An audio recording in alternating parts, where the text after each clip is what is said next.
in season of the Reformation, I love this big idea to kick us off.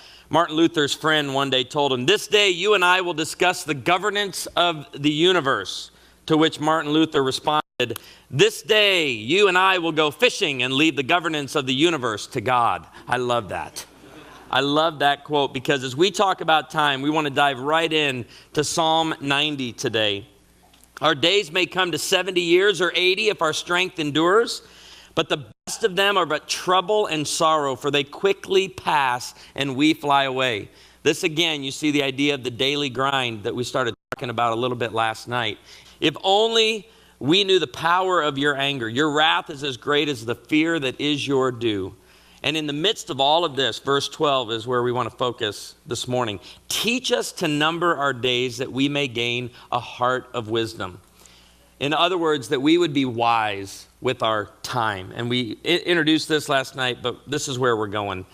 Parents especially know this. The days go slow, but the years go fast. Time goes very fast. A.W. Tozer put it this way. I love this quote. Time is a resource that is non-renewable and non-transferable. You cannot store it up, slow it up, hold it up, divide it up, or give it up. You can't hoard it up or save it for a rainy day. When it's lost, it is unrecoverable. When you kill time, remember that it has no resurrection. And so I'm really at 43 years old thinking a lot more about time these days and how it affects couples. Yet at our church, when you come to baby dedication, we give every family that dedicates a baby a jar of marbles. It weighs about 30 pounds. And on the side of this marble jar, we have at the top the word control and at the bottom the word influence. Where are my family with toddlers? You have the toddler, right? 1, soon to be 2. This is the most control you'll ever have. Okay? And I want to get an amen from parents, seasoned parents in here on this one. With every day, week, month of your child's life, you are losing control. Okay? But hopefully, you're replacing that loss of control with influence. That's the job of a parent, to replace control with influence. And so what we tell parents, each one of these marbles represents 1 week. So you can see miles here. You maybe not be able to read that real well, but it says 912. Mom and dad have 912 weeks left with young Miles. And so what we tell them as part of our encouragement to them is as you lose your marbles, you're losing control, but we hope you're replacing it with influence. But the days go slow and the years go fast. We pass this marble jar out to parents because we want them to know this is going to go so fast. It's going to go so fast. And your kids, this is what we know about kids. They see everything we do. They hear everything we say. They forget nothing. And then they repeat. It's kids. So we want parents to pull a marble out of the jar and look at this marble and think, what are we going to do this week? What is our marriage going to model for them this week? Our children, this is one of my favorite things to share about how children see, hear, remember, and then repeat. My son and I, we love watching YouTube clips. It's like one of his passions in life is to watch YouTube clips. And his favorite one is the German Coast Guard. If you get time after today, go home, type in youtube.com, German Coast Guard, and guys being trained day 1 on the German Coast Guard, and a Mayday comes up. Das hier ist mein Sektor. Das hier ist das wichtigste Gerät des Küstenwächters. Das Gerät und das Gerät. Überlebensradar.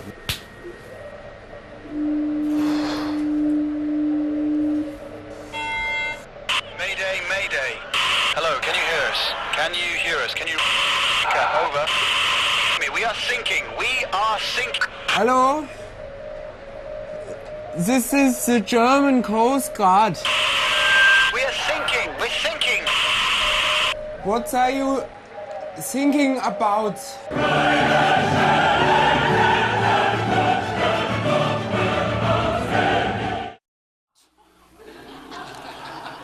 My son thinks this is the funniest clip he's ever heard. I feel like I got to move to this side of the table because of I'm losing all these people over here. The next couple of weeks later, we're driving down the road, and I start singing a hymn from my childhood that goes like this. I was sinking deep in sin, far from the peaceful shore. And from the back seat I heard, and what were you singing about? And I looked at my wife and said, they see everything, they hear everything, they forget nothing, and then they repeat. My question for you this morning is, do you have a marriage worth repeating? The days go slow. They can be exhausting. We can lose sight. We can lose focus of what's really important. But are you living out your years with what really matters? Because this is my daughter, Corinne.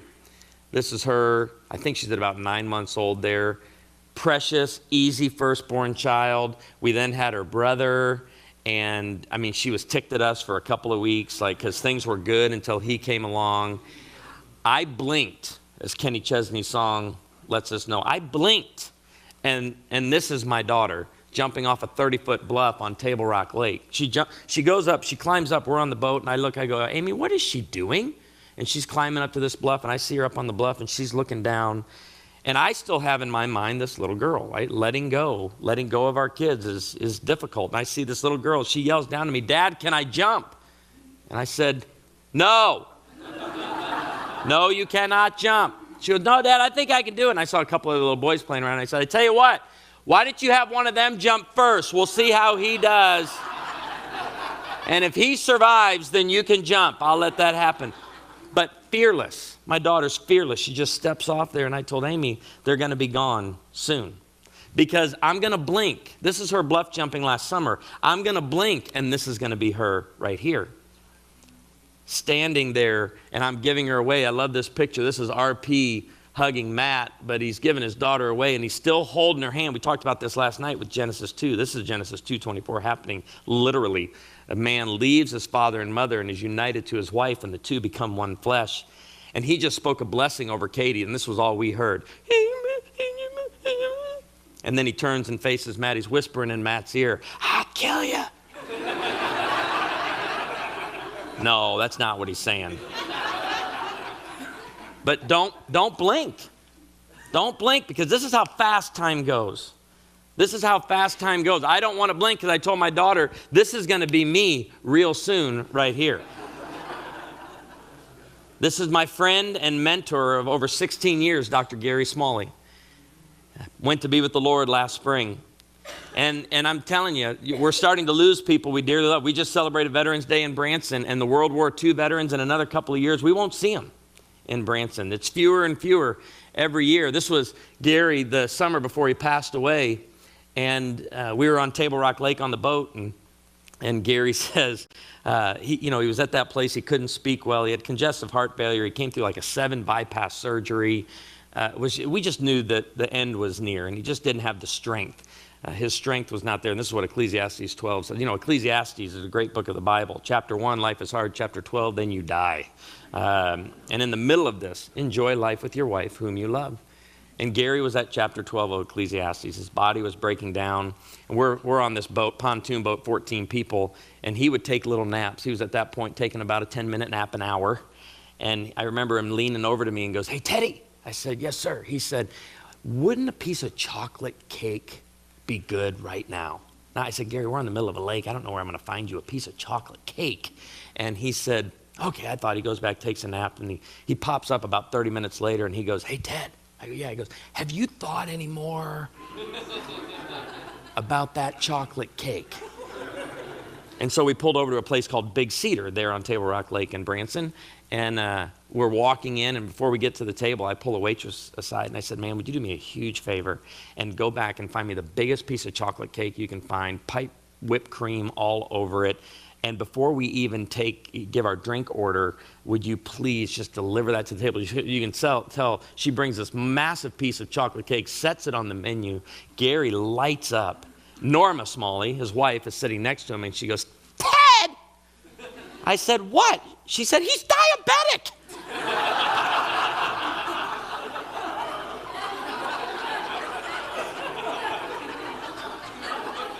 And you know what I said, and I believe it was of the Lord. I said, with the voice and authority of an apostle, I don't care. Because I believe when you have raised your family and you have dedicated your life to the Lord, and everything about your life has been lived, and you have passed on a tremendous legacy, not only to your family, but thousands of other people, you can eat whatever you want. I get really passionate about this point. Stop telling old people what they should and should not eat. This wears me out. In Branson, Missouri, I see it all the time. Veterans, a World War II veteran sitting in his wheelchair at the table, and I see his daughter in her 70s with the menu open. Dad's looking at stuff, and I see her going, no. When I see that in a restaurant, I want to encourage every single one of you to do it. I get up and I go over to that table. And again, with pastoral authority, I like to remind all the children, the grandchildren, and the great-grandchildren gathered around the table. Can I just remind you all of something? Yeah, your dad served in World War II. Okay, when he was just a little boy, he traveled halfway across the globe for us to literally save this earth for us. So he can eat whatever he wants. And I look at the daughter, I know what you're saying. Oh, that has salt, that has sugar, that has taste. You can't have any of this, Dad. Think about it. Who cares what a 90-year-old is eating? Can I just be real? Who cares? I said, Norma, this is so funny. They bring all these forks to the table for us to share. That's my daughter sitting next to Gary. And let's just say Gary was not in a sharing mood. He downed the whole thing. But I share all of this with you just so that we start to get into the days go slow, but the years go fast. And it's going to go just like that. Make the most of your time. Make the most of your time as a couple. So here's how I want to break that down for us. Prioritizing quality couple time. Making the most of your time as a couple says to family and friends, our marriage is important. That's the statement. You want your kids to hear that. Some of you right now may be thinking, and I just want to honor you for being here this weekend. Because by you being here this weekend and saying no to other things, and guys, some of you, and I always love on Friday night watching the guys come in, because several of you are like, what are we doing here? How did I get talked into this? Can I tell you the statement you are making to your children by being here right now? You are telling your children, our marriage is important. Every time you go on a date, you are saying to your children, our marriage is important. Leave them with somebody safe, okay, and go. And when they complain, why, are you taking another trip? Are you going, what are you guys doing? Say, this is a gift for us and for you. Because a quality marriage is not just a blessing for you, but it's a blessing for all of those in your life. It says our marriage is important. So I had a mentor years ago tell me, I wrote 3 chapters on this in this book, Fun Loving You, if you want to go into more detail with it. And he simply sat me down and he says, I'm going to tell you something. This is the secret to going the distance, to going 39 years, or as a couple I told you about last night, to going 71 years in marriage. You need to do this. He really builds it up before he tells me, and I'm expecting he's going to give me this just treasure. And this is what he says. Every marriage needs a daily delay, a weekly withdrawal, and an annual abandon. You need to prioritize these 3. I'm going to not really say this is the annual abandon, this retreat. It's close, but an annual abandon is something you schedule and something you anticipate. You put way out there. I'm going to talk about that in the last session today because it's for the purpose of intimacy.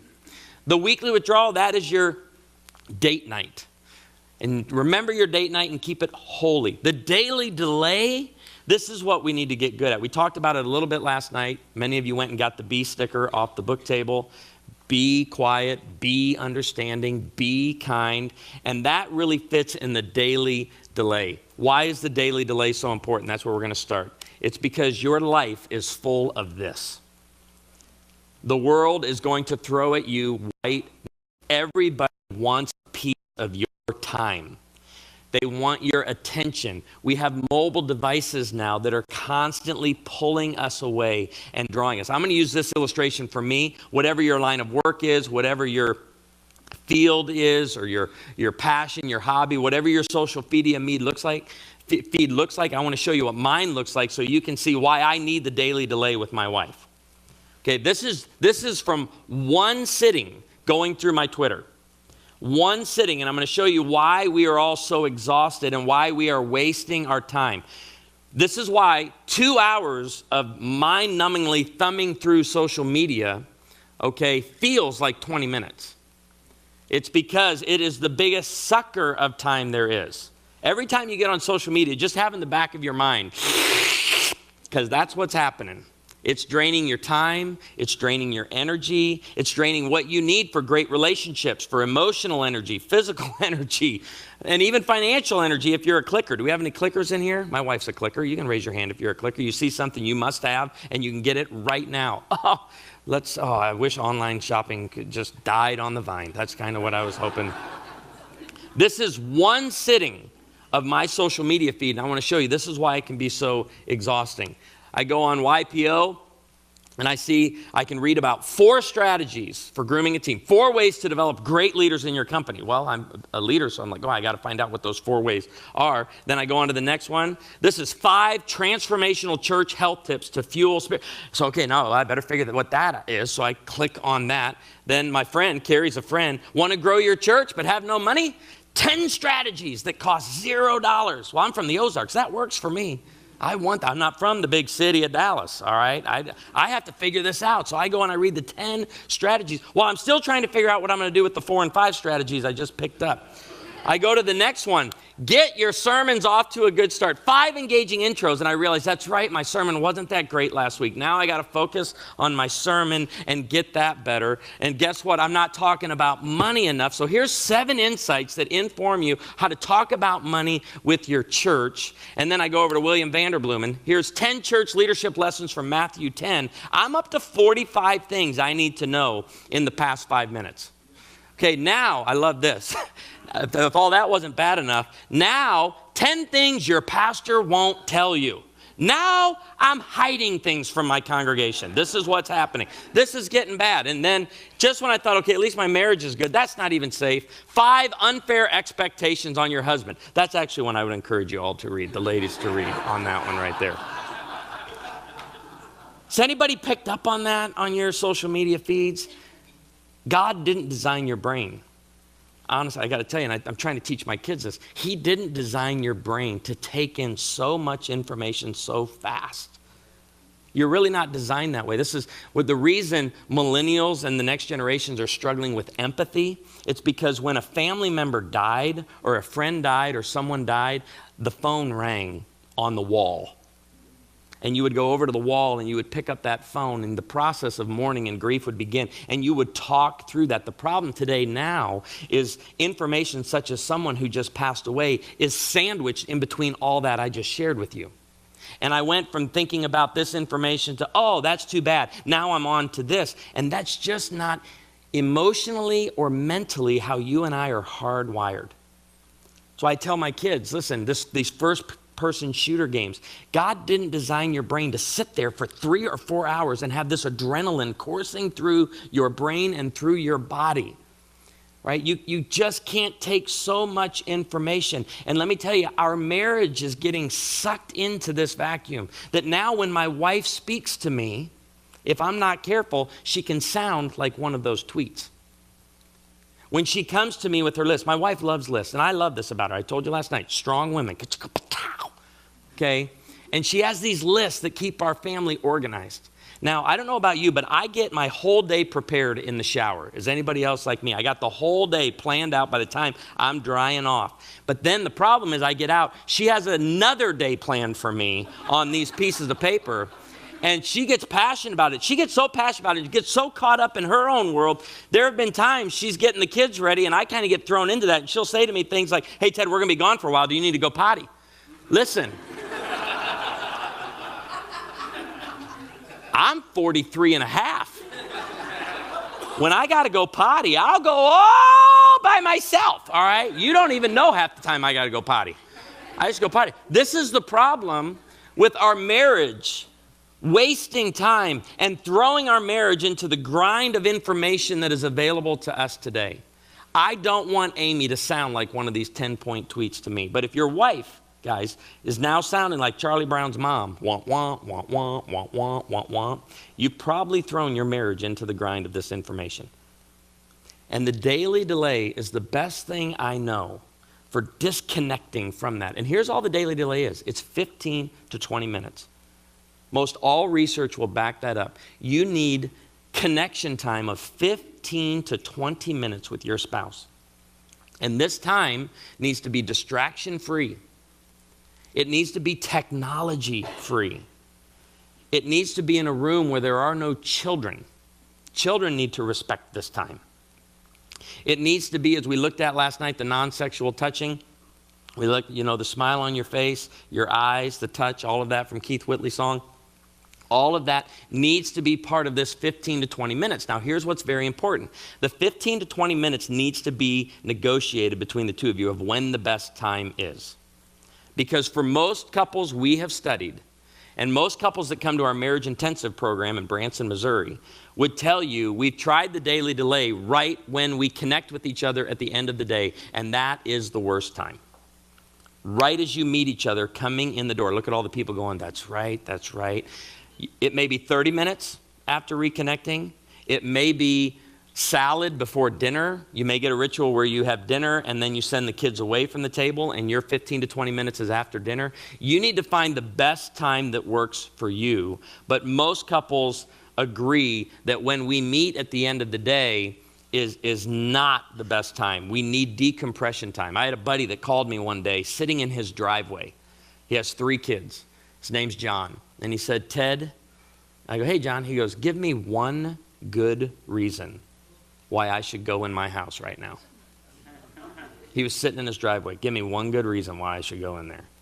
I said, you got 3 kids waiting for you and a wife who loves you. I tried to really build him up. And he goes, I'm going to need more than that. You're going to have to give me more than that.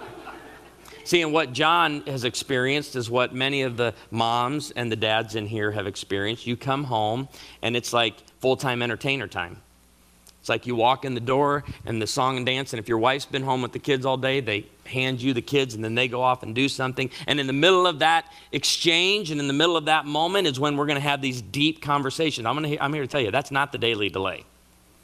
The daily delay is not during a handoff session. The daily delay is 15 to 20 minutes of connection time, and here's why it's so important. The daily delay realigns your marriage and resolves unmet expectations. It's another way of saying it keeps short accounts. Okay, here's how it really works. You have expectations, and then here's reality. The gap between expectations and reality is what we like to call stress. So, the bigger your gap, the more stress that you have. This is what I expected. This is what I'm getting. The bigger the gap, the more stress you have. Stress is just a socially acceptable term for anger. I'm ticked off. I'm mad. And we're going to talk about anger in the next session. But anger has 3 sources, primary sources. Okay? Hurt, fear, or frustration. And all stress is that gap between expectation and reality. And when it's not met, we are frustrated. So daily delay, 15 to 20 minutes, okay, allows us to keep short accounts, to talk about expectations, to talk about where we are. In the Song of Songs, Song of Solomon, we read the marriage that's being developed, and this is in chapter 1 when they're courting.